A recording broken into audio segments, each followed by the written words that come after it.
क्या भारतीय जनता पार्टी 2029 के चुनाव से पहले कोई ऐसा राजनीतिक कदम उठाने की तैयारी में है जो देश की राजनीतिक दिशा बदल सकता है? क्या बीजेपी को खुद पर भरोसा नहीं है कि 2029 में फिर उसे ऐसा जनादेश मिलेगा? और क्या इसी वजह से अगले कुछ साल देश की राजनीति के लिए सबसे अहम माने जा रहे हैं? ये सवाल इसलिए उठ रहे हैं क्योंकि महाराष्ट्र के पूर्व मुख्यमंत्री और कांग्रेस के वरिष्ठ नेता पृथ्वीराज चव्हाण ने बीजेपी को लेकर ऐसा बयान दिया है जिसने राजनीतिक गलियारों में नई बहस छेड़ दी है। चव्हाण का दावा है कि अगर बीजेपी को संसद में 2/3 बहुमत मिल गया तो वो हिंदू राष्ट्र से लेकर संविधान में बदलाव जैसे बड़े फैसले लेने की कोशिश कर सकती है। आखिर पृथ्वीराज चव्हाण ने ऐसा क्यों कहा? 2/3 बहुमत को लेकर उन्होंने कौन कौन सी आशंकाएं जताई हैं और उनके बयान के क्या राजनीतिक मायने निकाले जा रहे हैं, इस वीडियो में आपको इसकी पूरी जानकारी देंगे। नमस्कार, आप देख रहे हैं लोकमत हिंदी। मेरा नाम है सोनू कनौजिया। पृथ्वीराज चव्हाण ने आखिर कहा क्या है?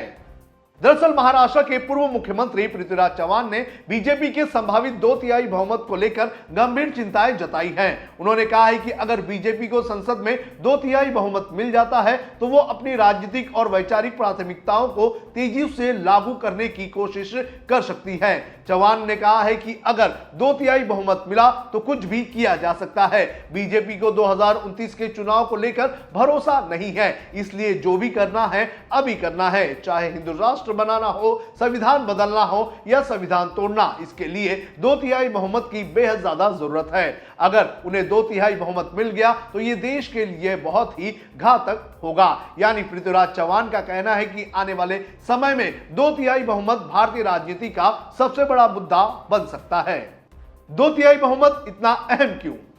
अब सबसे बड़ा सवाल यह उठता है कि आखिर 2/3 बहुमत को लेकर इतनी चर्चा क्यों हो रही है? दरअसल भारतीय संविधान में कुछ संशोधन ऐसे होते हैं जिनके लिए संसद के दोनों सदनों में विशेष बहुमत की जरूरत होती है। इस वजह से जब भी किसी पार्टी के 2/3 बहुमत की चर्चा होती है तो विपक्ष संविधान में संभावित बदलाव को लेकर सवाल उठाता है। हालांकि यहां यह भी ध्यान रखना जरूरी होता है कि संविधान संशोधन की प्रक्रिया संविधान में तय प्रावधानों के अनुसार होती है और कई संशोधन के लिए राज्यों की मंजूरी भी आवश्यक होती है। इसलिए किसी भी बदलाव की ये एक तय संवैधानिक प्रक्रिया होती है। डिलिमिटेशन को लेकर भी जताई चिंता। पृथ्वीराज चव्हाण ने अपने बयान में डिलिमिटेशन यानी कि परिसीमन का भी जिक्र किया। उन्होंने कहा कि कुछ राजनीतिक दल डिलिमिटेशन जैसे मुद्दों पर समर्थन देने की बात करते हैं, लेकिन एक बार गठबंधन में शामिल होने के बाद उन्हें वही करना पड़ता है जो नेतृत्व चाहता है। उनके इस बयान को विपक्षी गठबंधन और भविष्य की राजनीतिक रणनीति से जोड़कर भी देखा जा रहा है। बीजेपी पर सीधा राजनीतिक हमला। पृथ्वीराज चव्हाण का यह बयान ऐसे समय में आया है जब देश में 2029 के लोकसभा चुनाव को लेकर राजनीतिक चर्चाएं धीरे धीरे शुरू हो रही है। विपक्ष लगातार बीजेपी पर संविधान और लोकतांत्रिक संस्थाओं को लेकर सवाल उठा रहा है, जबकि बीजेपी इन आरोपों को खारिज कर रही है और कहती है कि वो संविधान के प्रति पूरी तरह से प्रतिबद्ध है। ऐसे में चव्हाण का यह बयान राजनीतिक बहस को और भी तेज कर सकता है। देखिए, कांग्रेस ही एक राष्ट्रीय विपक्ष है। चाहे महाराष्ट्र में हमारी संख्या थोड़ी कम हो गई इस बार, लेकिन राष्ट्रीय विकल्प तो कांग्रेस ही है और रहेगा। तो इसलिए कांग्रेस को भूमिका निभानी ही पड़ेगी, जो हम निभा रहे हैं। थोड़ी ताकत कम हो गई इसलिए शायद इतनी आवाज हमारी आगे नहीं बढ़ रही है, लेकिन हम नीट की एग्जाम की बात हो या ये सब घटनाएं घट रही है, पुल की बात हो, हम तो आवाज उठा रहे हैं। हम यूथ कांग्रेस एनएसयूआई पूरे राज्य भर आंदोलन कर रहे हैं।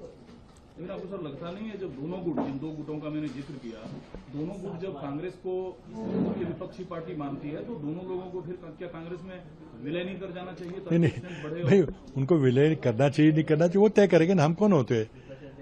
अगर वो ऐसे कोई प्रस्ताव आता है तो अवश्य उस पर विचार होगा, लेकिन मैं ये कहना कि आप विलय हो जाओ, विलय करो। हाँ, मैंने एक बात जरूर कही थी, जो अशोक गहलोत जी ने एक विधान किया था उसके ऊपर मैंने टिप्पणी की थी कि जो पुराने कांग्रेस के पार्टीज है, जिनके पार्टी के नाम में अभी भी कांग्रेस शब्द है और जिस पार्टी के झंडे में अभी तिरंगा है, उन सब पार्टियों को विचार करना चाहिए कि अब एक साथ आके एक विचारधारा की ताकत बढ़ाएं। दूसरा सर, महाराष्ट्र में उन्होंने कहा है कि 6 महीने में ये रिपोर्ट करेंगे, तो एक तरीके से महाराष्ट्र भी अब यूसीसी की तरफ जो है बढ़ रहा है। देखिए, महाराष्ट्र एक प्रोग्रेसिव स्टेट था जहां फुले, शाहू, अंबेडकर जैसे नेता हुए थे। उस महाराष्ट्र में इस तरह की बात करना और पूरा कंप्लीट रिलीजियस पोलराइजेशन करना बहुत दुर्भाग्य की बात है, और मैं समझता हूं महाराष्ट्र की जनता इसको नहीं स्वीकार करेगी। अगर पृथ्वीराज चव्हाण के पूरे बयान को देखें तो उन्होंने भविष्य में एक राजनीतिक आशंका व्यक्त की है। उन्होंने यह दावा किया है कि 2/3 बहुमत मिलने पर बीजेपी बड़े वैचारिक फैसले लेने की कोशिश कर सकती है। दूसरी तरफ बीजेपी की ओर से इस बयान पर फिलहाल कोई भी आधिकारिक प्रतिक्रिया सामने नहीं आई है।